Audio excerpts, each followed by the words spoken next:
That afternoon, the sky was unusually gloomy. I brought over a pot of stew like I did every Sunday. The back door was unlocked, and the ceiling fan still hummed steadily from the living room.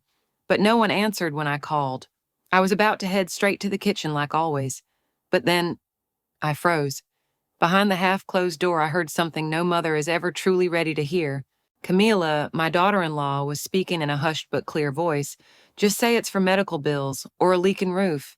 Play the pity card. Cry if you have to. I went numb. That voice there was no mistaking it.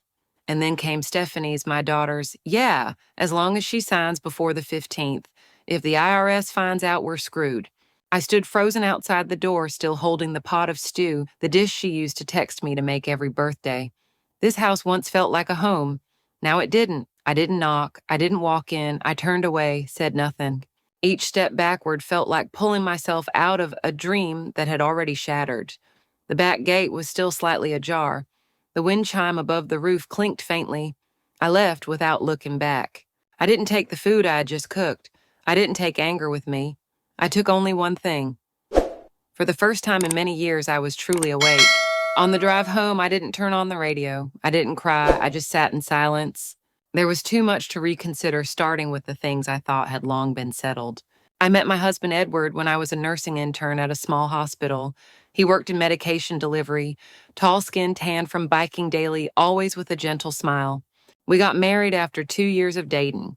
A simple wedding, homemade cake dress, borrowed from my sister, but back then it felt like everything I needed. Stephanie was born the following fall. Edward once said, "Her name sounds like a smile," and it fit.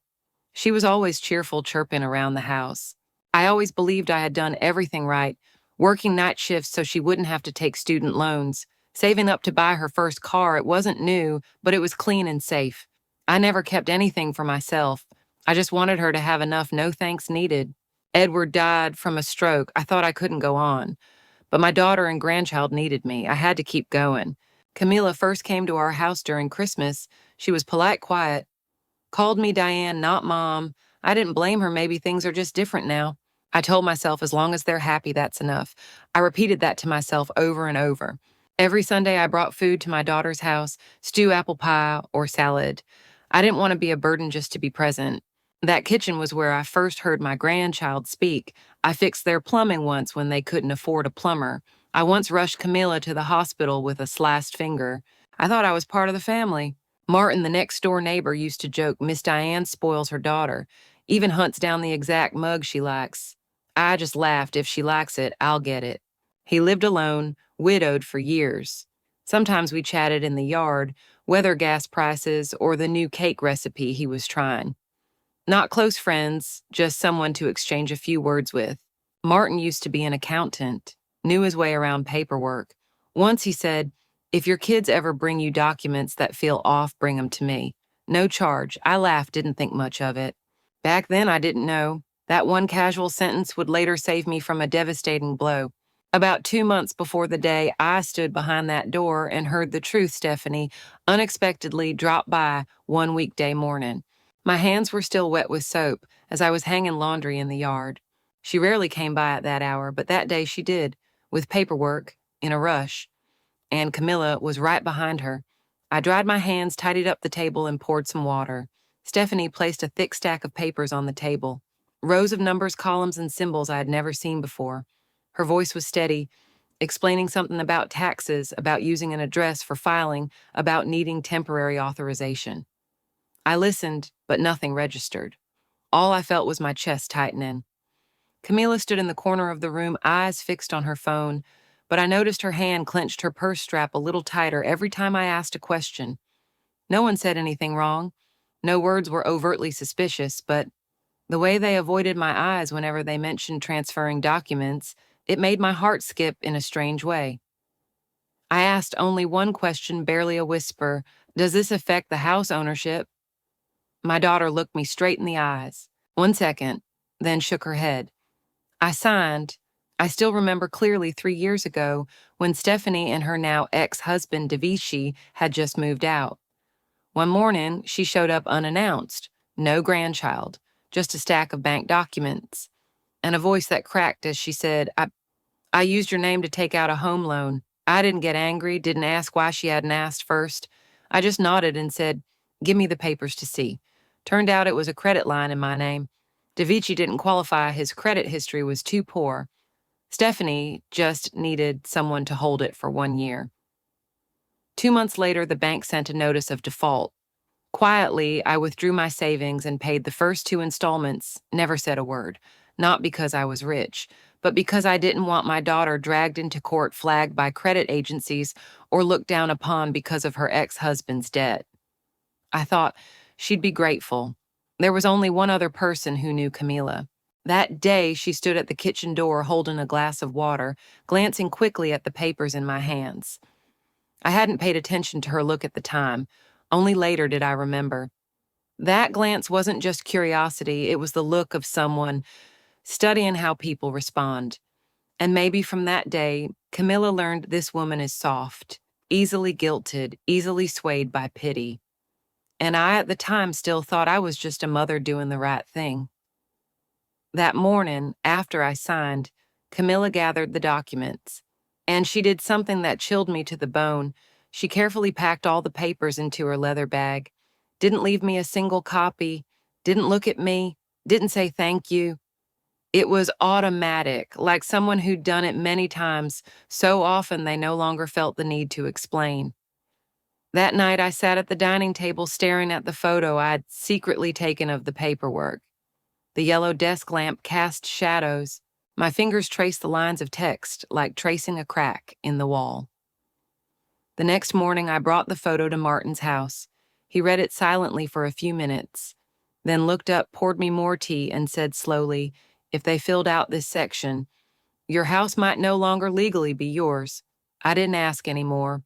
I only remember that when I got home, I didn't turn on the TV like I usually did.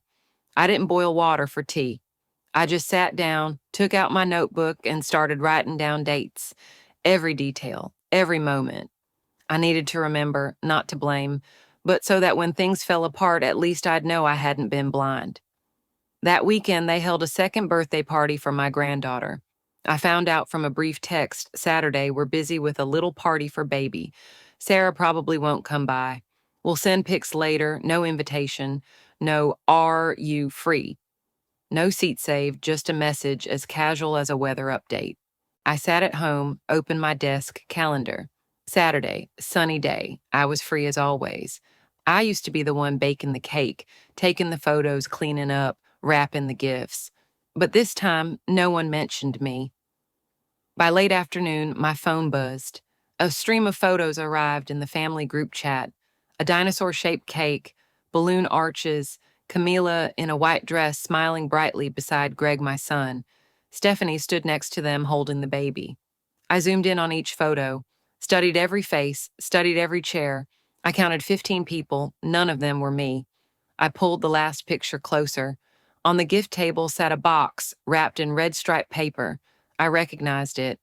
I had bought that same wrapping paper last year. The last time I used it was to wrap my granddaughter's first pair of shoes, her very first shoes, the ones I went to 3 stores to find.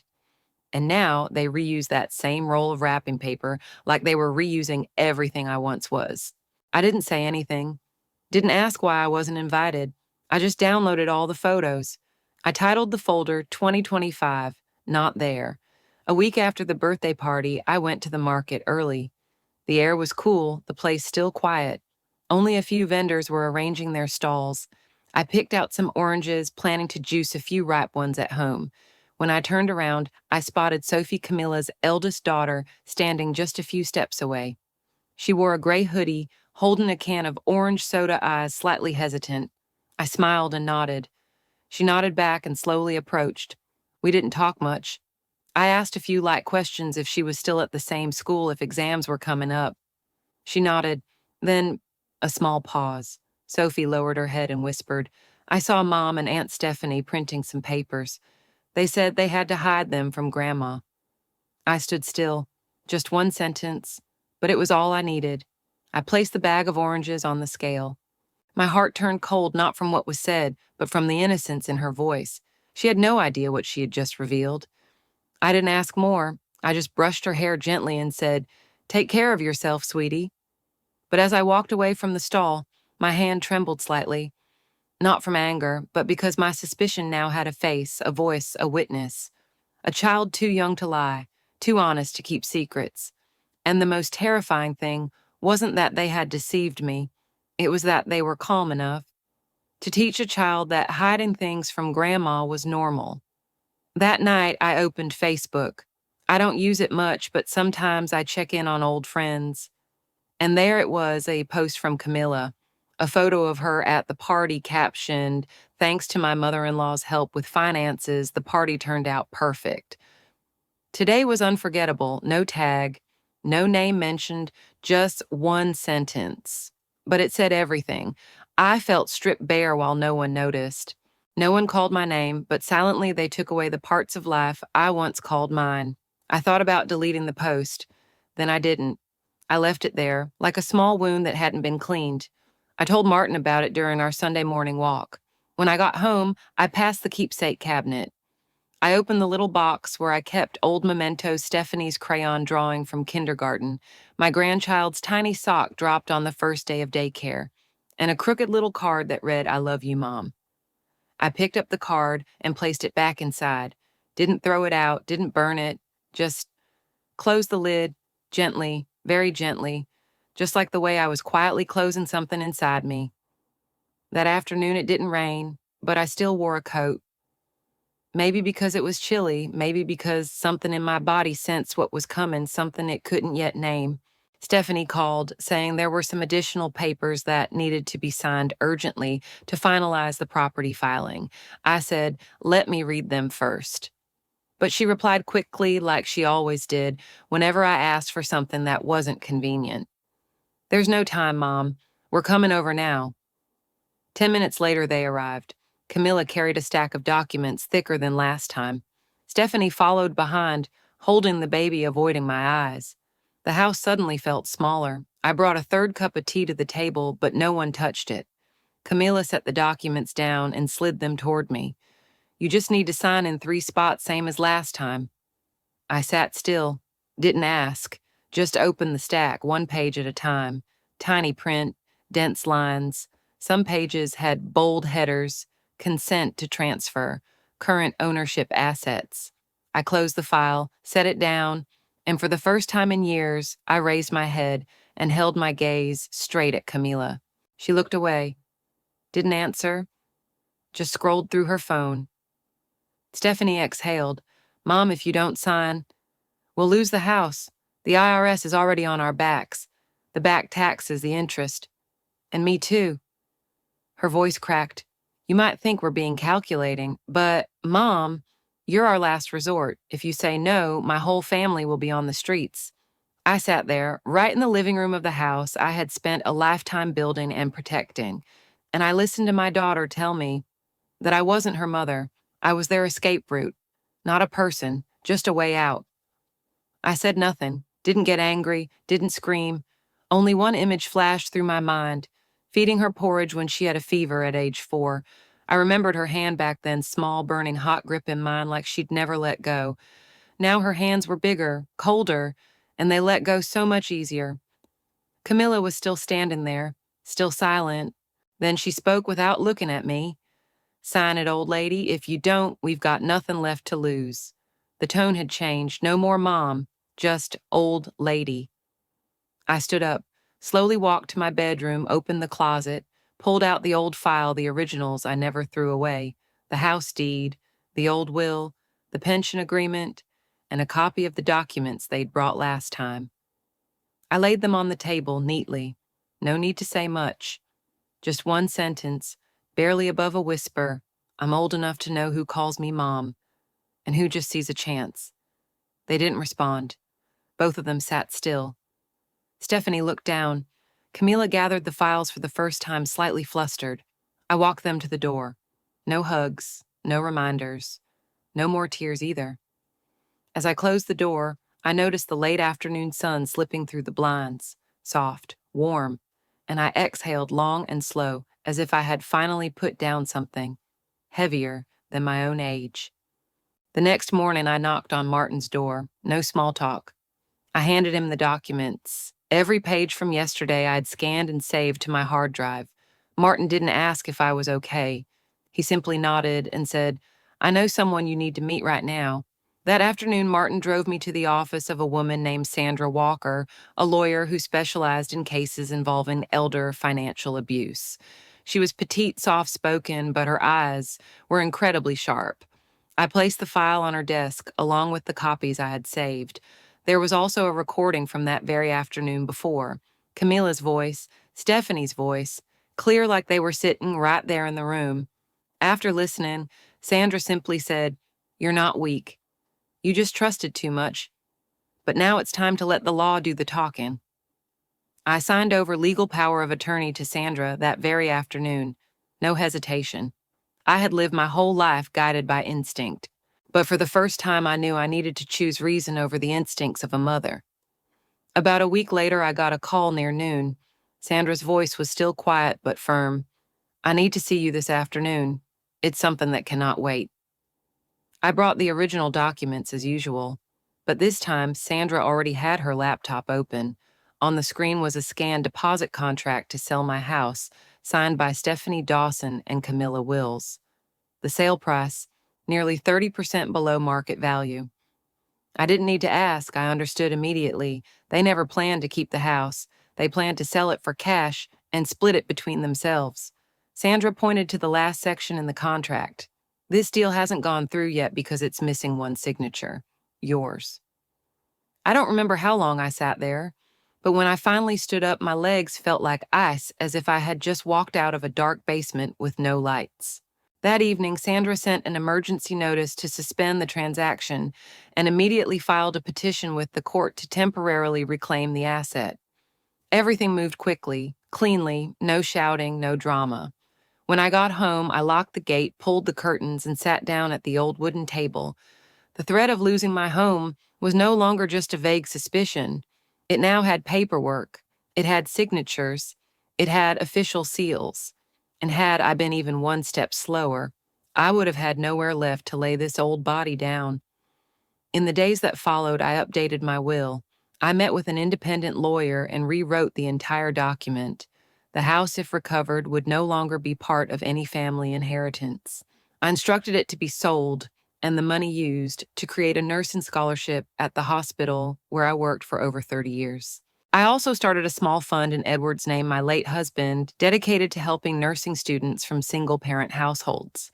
I didn't write to Stephanie, didn't tell anyone. I just organized, not to disappear, but to be ready should I ever need to stand before a judge and recount everything. Martin helped me back up all the files to a USB drive. He carefully labeled each folder by date. When he finished, he placed a hand on my shoulder. Gently, "Miss Diane, you're not alone." I smiled. Not a joyful smile, just one of quiet wholeness, of knowing I was still intact. I also called the bank, froze all my old accounts, and opened a new one in my name alone, completely separate from anyone else involved. The old savings account, the one I once thought I'd pass on to Stephanie as a retirement gift, was entirely moved into the healthcare fund I'd registered. Because kindness, when placed in the wrong hands, becomes collateral. The house, the one I laid every brick for one bag of plaster at a time from overtime pay, may have already been renamed. But there was still the court. And there was still me. I never gave up on a patient whose heart stopped in the middle of the night. And I wasn't about to give up on my own home, not because of a few fake tears. That weekend, I stood on the porch, looking out over the neighborhood. Children ran around chasing one another. The neighbor boy's back wobbled and nearly tipped over. I rushed to steady it. He looked up at me and whispered, "Thank you, ma'am." I patted his hair gently, and suddenly my nose stung with emotion. It had been so long since anyone called me that. One Monday morning, as I was copying documents to send to Sandra, the phone rang. It was the local hospital. Martin had been admitted after a mild stroke. I rushed over. The ER was cold sterile, painfully quiet. Martin lay on his side, eyes closed, one arm still marked from the IV line. No family, no one waiting in the hallway. The nurse asked if I was a relative. I shook my head. But still, I stayed the whole morning, didn't talk, didn't think, just sat. That evening, for the first time in weeks, the house felt too big. I boiled a kettle of water and sat down in the chair across from it. The blue flame flickered quietly beneath the pot. I sat in front of the gas stove watching the water boil, not knowing whether to keep it going or turn it off. I had never felt so alone, not because of betrayal, but because I realized everything I once trusted was either sick or had turned its back on me. Right at that moment, my inbox pinged with a new email. Sender Madison R. Subject line. Thank you, Ms. Diane. Your scholarship saved me. I opened the message. The typing was clumsy, some spelling errors scattered through the lines. But I read it slowly, word for word. I thought I had to quit school because I didn't have enough money. But then I got your scholarship. It felt like someone was saying, don't give up. I cried, but not the kind of crying for what was lost. I cried because something remained, because I understood I didn't need family to feel seen, to feel kept. And if someone out there who had never met me still believed in me enough not to give up, then I didn't have the right to give up either. Not now. 2 weeks after I signed legal power of attorney to Sandra, a letter was delivered to Stephanie's house. It was short, a notice of legal action to reclaim ownership of real estate under claims of coercion and deception, along with a court summons for mediation. The signature at the bottom was mine, clear, firm, without a tremble. I didn't warn them. I didn't ask if they wanted to explain. I no longer searched for answers from people who once called me mom, but treated me like a walk-in ATM. That evening, Stephanie called, twice, then stopped. Later, Camila sent a short text. Really disappointed you chose this route? I didn't reply, not because I was angry, but because I realized that sentence no longer had the power to hurt me. On the day of mediation, I walked into the hearing room wearing a crisp white blouse and gray slacks, tidy and composed like the days when I was still working. Sandra came fully prepared, the first signed document, the audio recording from the day I overheard their plan, screenshots of Camila's public Facebook post bragging about getting financial help from mother-in-law, and even the chat message Camila accidentally sent to the wrong recipient, which read, "She's old now, she doesn't know what she's signing. This is our last shot to get out." The hearing was held in a small courtroom, white lights overhead, cold wooden benches, no cameras, no noise. But I had never felt such thick tension in the air. Sandra laid everything out, the documents, the recording, the post, the text. I sat there, back straight, hands resting gently on my lap, like someone witnessing the trial of her own life. Then came the moment Sandra called a witness I had never met before. A young woman stepped onto the stand, hair tied high, composed, confident. She introduced herself as Natalie Wills, Camila's cousin, who had once worked with her at a financial firm. Camila glanced over, and her expression instantly changed. Her hands clenched her purse strap exactly like the day she came with those documents to pressure me. Sandra didn't need to ask much. Natalie said just one sentence, short but enough to turn the entire case. She once said, "I'm about to get a $700,000 house with nothing but crocodile tears." The entire room went still. Camila turned to Stephanie, searching for an ally's glance, but Stephanie stared at the floor, silent.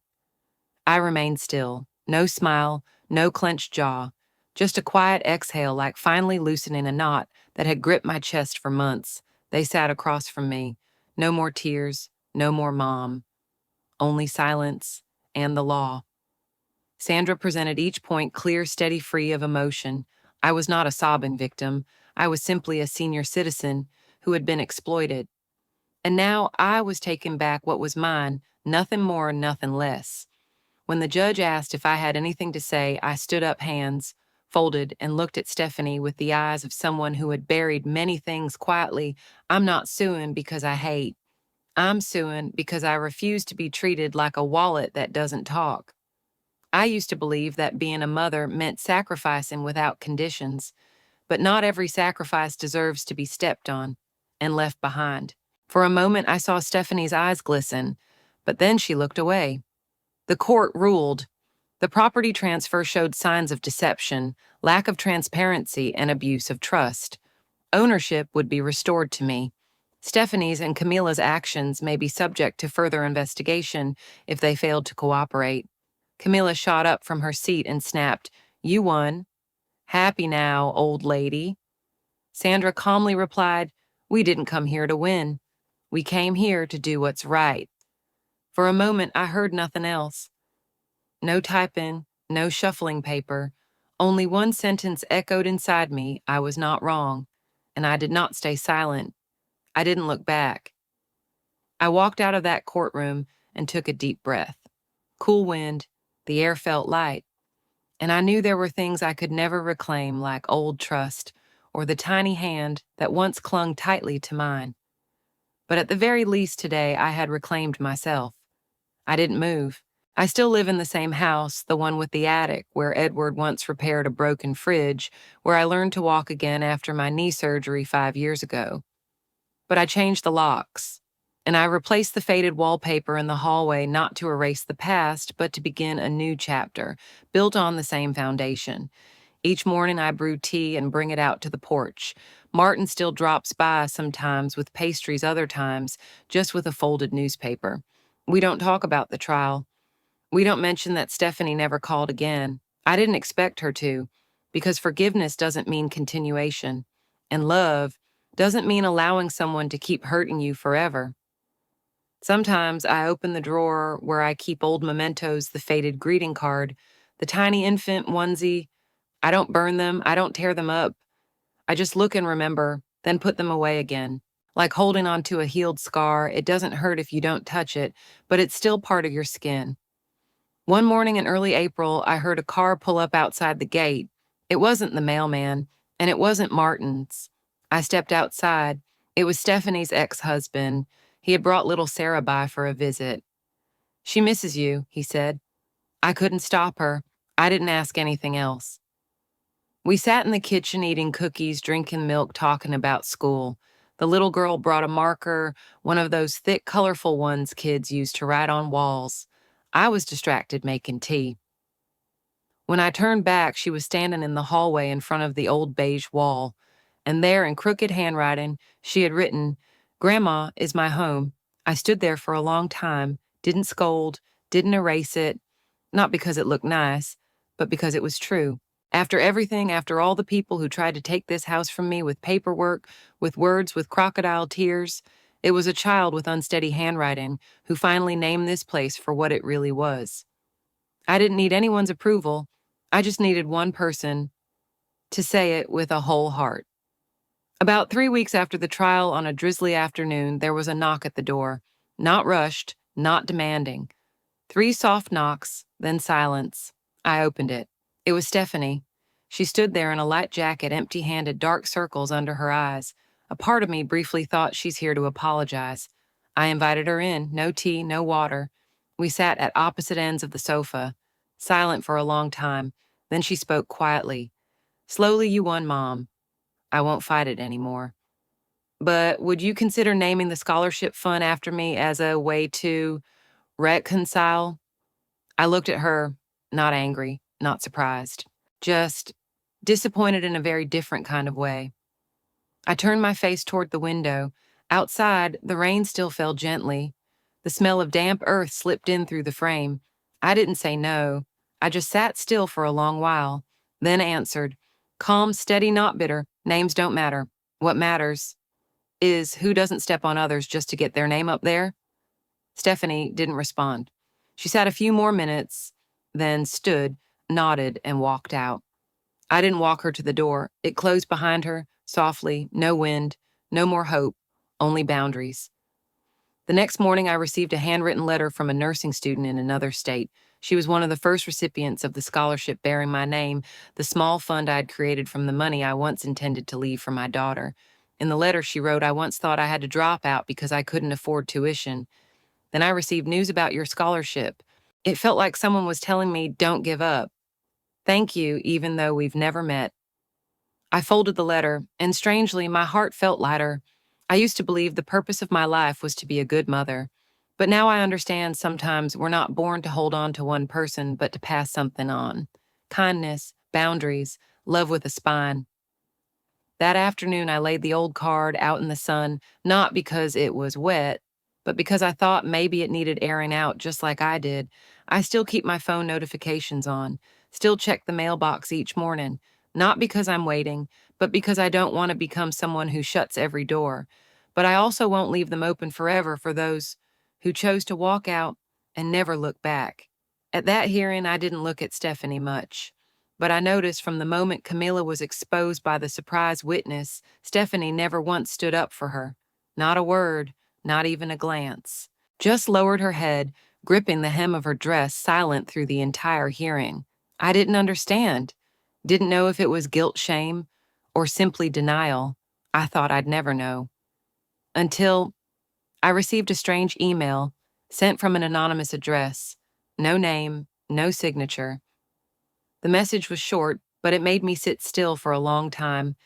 You can hate me, Mom, but I was just pulled along. I was wrong to stay silent, but I never wanted to sell the house. I was just afraid Camilla would leave Greg, and I'd have to raise the baby alone.